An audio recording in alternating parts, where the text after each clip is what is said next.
Hi guys, hope you all are well and I welcome you all to Learn with Diamond Door. And this is the next part of the case study series of chapter 11 Marketing Class 12 Business Studies. And I hope आपने मेरी सारी previous videos देखी होगी और अभी जो recently case study से related upload करी है वो भी देखी होगी और आपको कोई दिक्कत नहीं आ रही होगी. आप you are able to solve it in a good manner, right. और if you are not able to solve it तो इसमें कोई प्रॉब्लम नहीं है गाइज.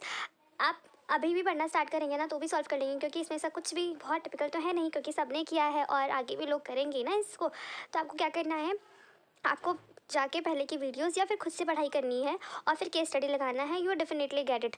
और जो कि हमेशा मैं हर एक केस स्टडी के लिए कुछ एक इंस्ट्रक्शन देती हूँ तो उसे फॉलो करना है, like line quotation, full explanation, इस तरह की चीज़ें आपको करनी पड़ेगी, right guys. So let's start with our new case study. Various tools of communications are used by the marketers to promote their product. ठीक है ना.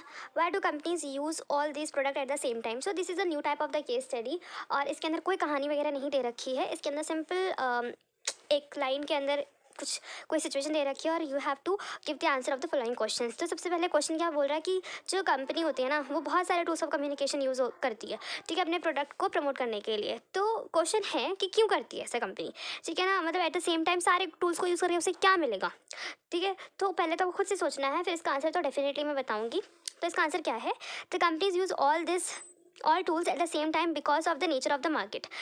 वो इसलिए यूज़ करती है because of the nature of the market. Market के अंदर क्या उसे पसंद आ जाए, ठीक है ना, क्या मार्केट को सूट कर दे, क्या मार्केट के कस्टमर को पसंद आ जाए, क्या उनको ज़्यादा समझ में आ जाए किस प्रमोशन से, हमें नहीं पता, ठीक है ना. नेचर ऑफ द प्रोडक्ट, ठीक है ना, and promotion budget, objective of promotion being different at different times. तो इधर लिखा है why do company use all tools at the same time. तो इसका आंसर ये है क्योंकि हमारा मार्केट का नेचर अलग होता है, ठीक है. जिस मार्केट में वो जाएगी उसको अकॉर्डिंग उसको वो टूल यूज़ करना पड़ेगा. जिस प्रोडक्ट को वो करेगी उसके अकॉर्डिंग, प्रमोशन बजट के अकॉर्डिंग, और ऑब्जेक्टिव क्या रहता है, इस सब के अकॉर्डिंग हमारा जो टूल्स होता है वो डिसाइड होता है. अब आता name and explain the most commonly use non personal tool of communicate promotion which is paid for by the. तो बहुत ईजी है, मतलब ये तो इससे ज़्यादा ईजी ना क्वेश्चन कोई भी नहीं हो सकता. मतलब it's a most easiest thing, ठीक है. इसकी डेफिनेशन मतलब ये किसी एक कंसेप्ट उसकी डेफिनेशन दे रखी है, right. So let's see the answer. The most commonly used non-personal tool of promotion which is paid for by the marketer is advertisement, ठीक है. जो इसका मैंने जब इसका एडवर्टाइजिंग पढ़ाया था, और एडवर्टाइजमेंट गाइस इस दूसरी बुक से है बिकॉज उस बुक में बहुत डिटेल में दे रखा था, बस यही है. और अगर आप चाहते हैं मैं इसी बुक से कवर करूँ तो उसके लिए आपको सिर्फ कुछ नहीं करना, सिर्फ एक कमेंट डालना है उस वीडियो के नीचे, ठीक है, कि आपको चाहते हैं कि इस बुक से कंप्लीट हो, is not from the other book. उसके अंदर थोड़ा डिटेल दे रखा था, इसके अंदर बहुत स्मॉल सा दे रखा है, छोटा सा पैराग्राफ, दैट्स वाई. और जो इसके अंदर मैंने आपको दो वर्ड बताया था, एक तो नॉन पर्सनल और दूसरा पेड. ये आपके दो की पॉइंट्स रहेंगे. जहाँ पे दो वर्ड आपको दिख जाए उसका आग बंद करके आंसर एडवर्टीजमेंट लिख कर आना है, ठीक है. और अब अगला क्वेश्चन देखते हैं. C part which tool of the promotion will primarily be use for the following. इन्होंने कुछ पार्ट दे दिए, देखिए. पहले तो एक क्वेश्चन है, फिर उसके कुछ सब उसकी कुछ पार्ट्स हैं, फिर उसके सब पार्ट हैं, ठीक है. इस तरह के क्वेश्चन भी आते हैं, ठीक है. और 6 नंबर का क्वेश्चन है, तो मतलब बहुत, अगर आप लोग बहुत ध्यान से क्वेश्चन करेंगे तो फिर इट्स वेरी मतलब scoring subject.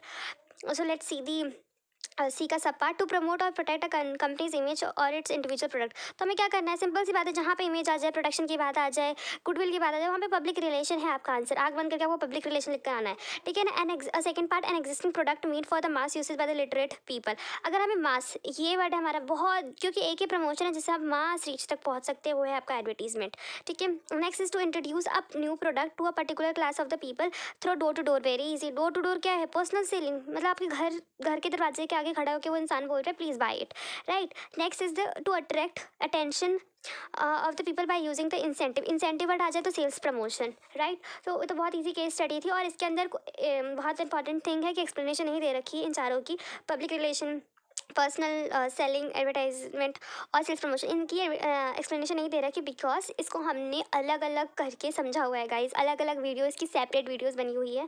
So I really don't want to waste your time. तो जिसको भी देखना है please go through my previous video, उसके अंदर आपको पूरा डिटेल्ड एक्सप्लेनेशन मिलेगा, राइट. और आपको ही लिख कर आना है. मैं आपको बार बार बोलती हूँ कि इसके अंदर एक्सप्लेनेशन नहीं है बिकॉज मैंने ऑलरेडी कवर कर रखा है. और आपको लिख कर आना है पर एग्जाम में, क्योंकि 6 नंबर का क्वेश्चन है और ये बहुत ईजी क्वेश्चन है. Don't lose marks because of the silly mistakes, right. So this is the whole case study, and if you have any doubt then do comment below. I'll try my best to solve it, and do like, share, subscribe, and I'm very thankful to you. Bye bye guys, take care.